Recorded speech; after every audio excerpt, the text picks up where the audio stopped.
Hello, folks. Well, when Tom McGinn left from visiting a few weeks ago, he said there would be a surprise coming in the mail. Well, it sure was. It's this big FMS 2000mm Beaver DH-2.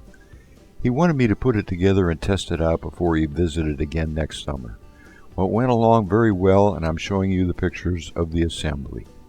Well, it's a plug and play, and that means that the words plug and play mean the control surfaces and wings can easily be plugged together and are held in with stainless steel screws. I recommend getting a 2mm driver tool to make it easier than using an Allen wrench to do the job. It also has lights and flaps. This particular one did not come with a radio, so I'm using my DX8 Generation 2 transmitter.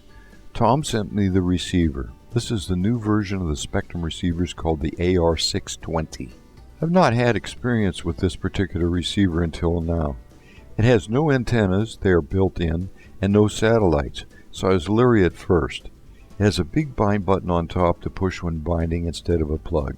It also has telemetry which tells if frames were lost or holds have happened. Well, Tom also sent me a set of matching and the optional floats for it. If all goes well with the wheels flight, I'm going to put the floats on and take it out to the lake to see how it goes. So I'm going to fly it with an onboard camera, and I'm going to give my pros and cons at the end. So here we go.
All good.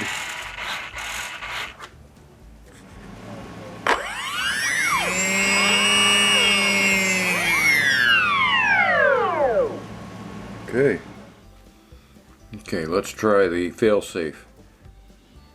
Receiver 5.4 volts. Frame losses 0. Holds 0. Okay, that's good. That means it hasn't lost any pulses, lost range. Okay, what I'm going to do is put it at full throttle like I'm flying it. I'm going to shut the transmitter off then and see if the servo goes to low throttle. And it does. Perfect. Turn it back on. Warning, throttle high. Receiver 5.4 volts. Frame losses 1. Holds 1. Okay, it knows it lost. Receiver holds 1. And also frame loss 1. Cool. Alright. Put it in the plane and see what happens.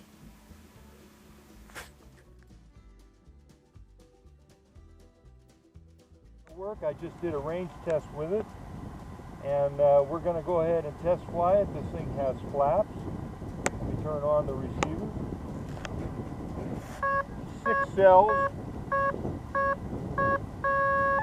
22.2 volts on the battery.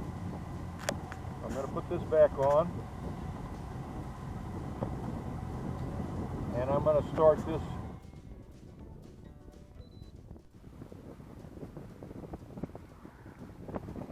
Okay, I've got the camera on board. We have flaps right here, rudder, elevator,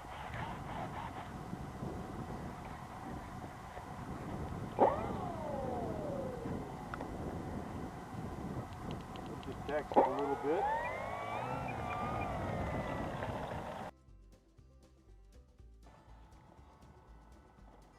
15 miles an hour out here today. We have this thing has lights too.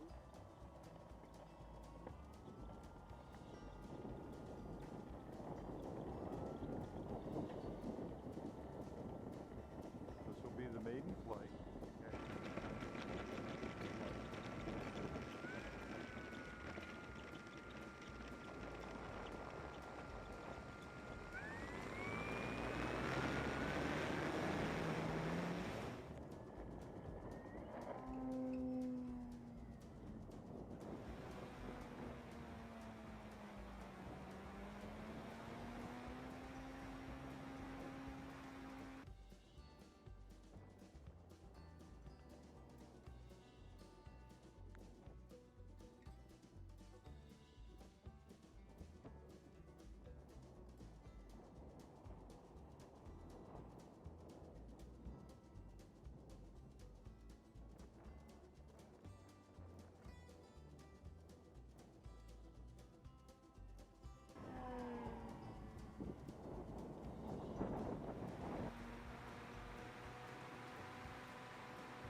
Well, it flies pretty good.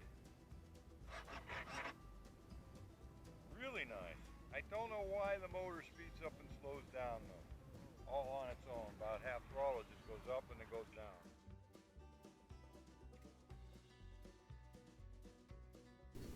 Well, the pros are that it really is assembled nicely. It really looks great and it flies really well. The cons are the elevator hinge broke in the car with a minor bump, as the hinge is actually simply the foam. I put a regular hinge in it and used bender and tape to reinforce the rest of the foam hinges. Alright, nice and solid. I put blender in here, top and bottom, blender in here, top and bottom. And now I've got a beautiful hinge. Everything's working good. This is also foam. I think I'm going to put some blender on there. The ailerons and flaps are using regular hinges, so it needed none. I'm not really crazy about the blinking lights for night flying, as they're not really bright enough or located in the right place to see them at all times from the ground like you have to do when you night fly. However, they are scale, so full-scale pilots would be able to see them up in the air. The biggest thing, though, was the fact that the motor kept slowing down in flight, then speeding up, like the battery was dying. Well, I used a 22.2 volt 5.2 amp 6S, the same one I used flawlessly in my F-16. They were only 15C. I didn't think this was a problem. So when I called Horizon, I was told that the ESC has the soft start. It must work on a 30C 4000 milliamp battery or higher. So make sure you have that kind of a battery with that capacity. So I'm going to use my Venom 5.4 amp 6S 30C batteries that actually burned up my F-16 in the next flight, which is going to be on the lake with the floats. So please stay tuned. And Tom, thanks very much for sending this to me. It'll be waiting for you when you come.